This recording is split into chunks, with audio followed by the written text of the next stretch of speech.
ने कर्ज माफी का कार्ड खेला है, वो इस बार काम कर पाएगा या नहीं। तो कांग्रेस का ये मास्टर स्ट्रोक है ये कि भूपेश बघेल क्लियर नहीं कर रहे हैं किस तरीके की कर्ज माफी। बैंक को। एक्चुअली कर्ज माफी कुछ होती नहीं है, सरकार अपने खजाने में से उसका भुगतान करती है। कर्ज माफी की जो परंपरा चालू हुई है या हो रही है या होड़ लगी हुई है, ये निश्चित तौर पे किसी भी राज्य या राष्ट्र के लिए बहुत घातक होता है।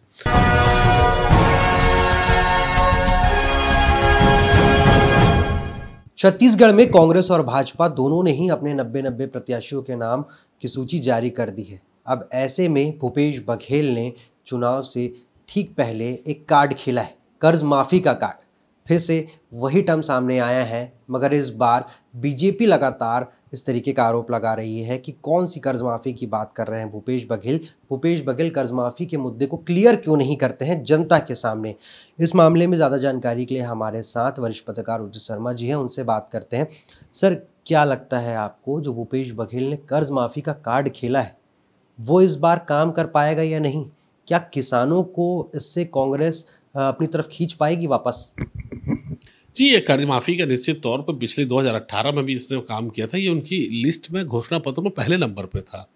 ये ऐसी चीज़ है जो इमीडिएट की जा सकती है और उन्होंने की भी थी पूर्व के से देखें तो, और वर्तमान में भी उन्होंने घोषणा की है। तो निश्चित ही उनकी घोषणा पत्र का ये फर्स्ट, मैं बोलूँगा कि ये वादा है। जो लगता है पूर्व के अनुभव से, तो ये कर्ज माफ़ी, चूँकि कर्ज माफ़ी ली भी ज़्यादा गई है। आप देखिए कि उम्मीद में, किसानों ने उम्मीद में जो कर्ज अमूमन लेते हैं उससे 1200 करोड़ लगभग और लिया गया है। ये कर्ज लगभग 6,500-7 हज़ार के आसपास ये जाएगा। और बैंक को एक्चुअली कर्ज माफ़ी कुछ होती नहीं है। कर्ज माफ़ी सरकार उसको पेमेंट करती है बैंकों को या सोसाइटियों को। सरकार अपने खजाने में से उसका भुगतान करती है। पिछली बार भी हुआ था। लेकिन कर्ज माफ़ी की उम्मीद से किसानों को फर्क तो पड़ेगा। किसानों में एक पॉजिटिव अप्रोच कांग्रेस की तरफ आएगा, कांग्रेस के प्रति आकर्षित भी होंगे, ये बात भी सत्य है। और एक मास्टर स्ट्रोक के रूप में इसको देखा जा सकता है राजनीतिक सत्ता पाने के लिहाज से। आर्थिक लिहाज से अगर मैं बोलूं तो आर्थिक लिहाज से ये किसी भी राजनीतिक दल को, चाहे केंद्र में हो, चाहे किसान का हो, चाहे कॉरपोरेट का हो, किस कर्ज माफी की जो परंपरा चालू हुई है या हो रही है या होड़ लगी हुई है, ये निश्चित तौर पे किसी भी राज्य या राष्ट्र के लिए बहुत घातक होता है। उनके अपने क्रेडेंशियल, जो अर्थनीति के क्रेडेंशियल होते हैं, वेटेज होते हैं, जो उनका एक आर्थिक बायोडाटा होता है, वो खराब होता है। कर्ज की तरफ जाते हैं, वो कोई भी स्टेट हो, मैं व्यक्तिगत पर्सनली छत्तीसगढ़ नहीं बोल रहा हूँ, मध्य प्रदेश नहीं बोल रहा हूँ, हम लोग लगभग 1,04,000 करोड़ हम लोग लोन ले चुके हैं। पटाने के बाद 84-85 हज़ार कुछ बचा हुआ है। जब शुरुआती दौर में हम 34,000 करोड़ लोन में थे, रमन सिंह जब छोड़ के गए थे। मध्य प्रदेश 3.25 लाख करोड़ कर्जे में चल रहा है। तो ये राजनीतिक सत्ता पाने के लिए ये चीज़ें हैं, आ सकती है, ठीक है, आप उसके लिए कर रहे हैं, लेकिन किस तरफ जा रहा है देश और प्रदेश, इसके बारे में सोचने की ज़रूरत है। लेकिन कुल मिला के कहें और छत्तीसगढ़ के परिप्रेक्ष्य में कहें तो कांग्रेस का ये मास्टर स्ट्रोक है। ये 1 साल इसको माफ़ी करके बाकी 4 साल नहीं किया जाता। आपने देखा पिछली बार भी 1 साल हुआ, 4 साल नहीं हुए, या भूपेश जी ने बोला भी कि हम बाकी साल नहीं करेंगे, लेकिन फिर चुनावी साल में किया गया।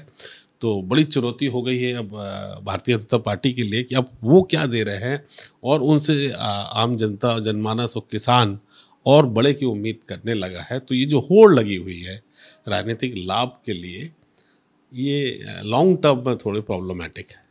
बीजेपी लगातार कर्ज माफी के बयान आने के बाद साफ कह रही है कि भूपेश बघेल क्लियर नहीं कर रहे हैं किस तरीके की कर्ज माफ़ी, या एक तरीके से देखी जाए तो बीजेपी को ये कहीं ना कहीं डेंट करने का एक प्रोजेक्ट है कि भाई बीजेपी कर्ज माफ़ी से कहीं ना कहीं बैकफुट पे आ सकती है। जो उनके वोट बैंक था किसानों वाला, जो 4-5 सालों में बनाया उन्होंने, वो डैमेज हो सकता है। तो क्या बीजेपी सिर्फ आरोप लगा रही है या इसके पीछे का एजेंडा भी अलग है? देखिए, फिलहाल तो अभी उनका घोषणा पत्र आया नहीं। अब उनको अपना राजनीतिक धर्म निभाना है, विपक्ष की भूमिका में है वो, तो जाहिर सी बात है कि उन्होंने जो वादे किए कांग्रेस ने, मतलब सत्ता पक्ष ने, तो उसमें कुछ लैकुना निकालना है या उसमें भ्रमित करना है, तो वो अपना राजनीतिक धर्म निभा रहे हैं। अब इनके वादे को वो किस तरीके से माइक्रोस्कोप लगा के जनता के बीच एक नया परसेप्शन बनाने की वो तैयारी कर रहे हैं या कर रहे हैं, वो उनका अपना लुकआउट है कि वो अब दिग्भ्रमित कौन कर रहा है, पक्ष कर रहा है या विपक्ष कर रहा है, जनता समझती है। लेकिन पूर्व में उन्होंने दिया है, 2019 में उन्होंने कर्ज माफ़ी की है।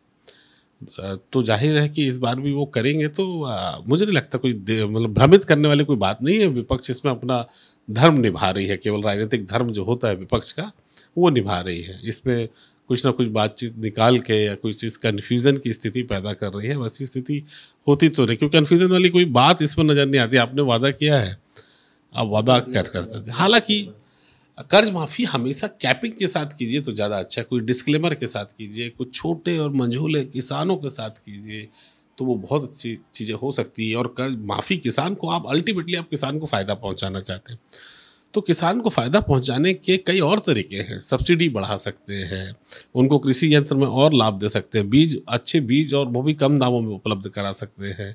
बहुत सारे अन्य तरीके हो सकते हैं, या इसका लाभ लेने के लिए छोटे किसान ही हैं जिनको इसका लाभ मिले, जो कर्ज नहीं पटा पर। इससे हो क्या रहा है कि किसान के कर्जा विलफुल डिफॉल्टर जिसको बोलते हैं, वो विलफुल डिफॉल्ट होते हैं।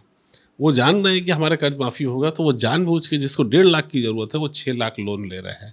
ये परंपरा, ये शुरुआत चीज़ें देश और प्रदेश के लिए घातक है। आप किसान के कर्ज माफ़ी कर रहे हैं, सेंट्रल वाले कॉरपोरेट की कर रहे हैं। तो ये जो व्यवस्था है, ये आने वाले समय के लिए, राजनीति के लिए ठीक नहीं। एक सवाल और आता है, कांग्रेस भाजपा दोनों ने प्रत्याशियों के नाम का ऐलान कर दिया। अब जेसीपी उतर गई है, जोहार छत्तीसगढ़ पार्टी उतर चुकी है मैदान में। छत्तीसगढ़ वाद का जो एक स्लोगन है वो भूपेश बघेल लेके चलते हैं। अब ऐसे में खुद जो छत्तीसगढ़ क्रांति सेना है उसकी ये पार्टी है, वो जो डैमेज करेगी, वो कितना डैमेज कर पाएगी कांग्रेस के वोटर्स को?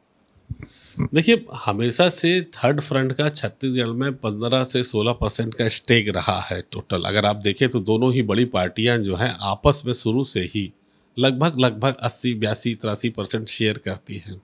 83% तो ये दोनों बड़ी पार्टी के पास जाता है। बाकी 17% में थर्ड फ्रंट की लड़ाई होती है। थर्ड फ्रंट में एक जो मूल बड़ा थर्ड फ्रंट होता है, जैसे 2003 में एनसीपी था, 2008 में बीएसपी था, 2013 में बीएसपी रहा और अन्य दल रहे, 2018 में जेसीसी ने बहुत अच्छे वोट, लगभग 7.5% वोट पाए थे।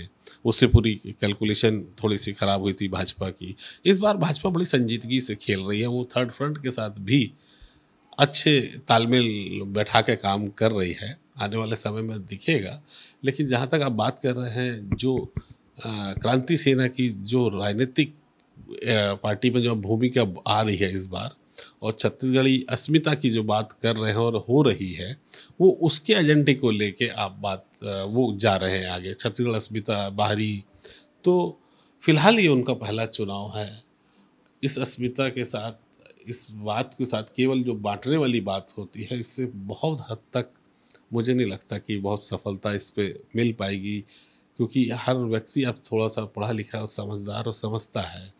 इन चीज़ों को लेके थोड़ा सा जो आगे थोड़ा सा और समय चाहिए पड़ेगा इस पार्टी को, जेसीपी को, जो अमित बघेल जी की पार्टी है, क्रांति सेना की जो राजनीतिक विंग है, थोड़ा वक्त और चाहिए पड़ेगा उनको अपना नाम के लिए, उनको उस जगह जनता के सामने अपना चेहरा, जनता के सामने अपने प्रमुख मांगे, अपनी बातें केवल एक जातिवाद को लेके या छत्तीसगढ़वाद को लेके राजनीति में नहीं जा सकता। अन्य चीज़ों पे भी उनको तवज्जो देनी पड़ेगी। तो खैर, राजनीति में वो अपने बाल्यकाल से गुजर रहे हैं। निश्चित तौर पे आने वाले समय में जनता उनको कितना तवज्जो देती है, देखने वाली बात होगी। लेकिन शुरुआती दौर में कोई बहुत उम्मीद आप इनसे नहीं कर सकते।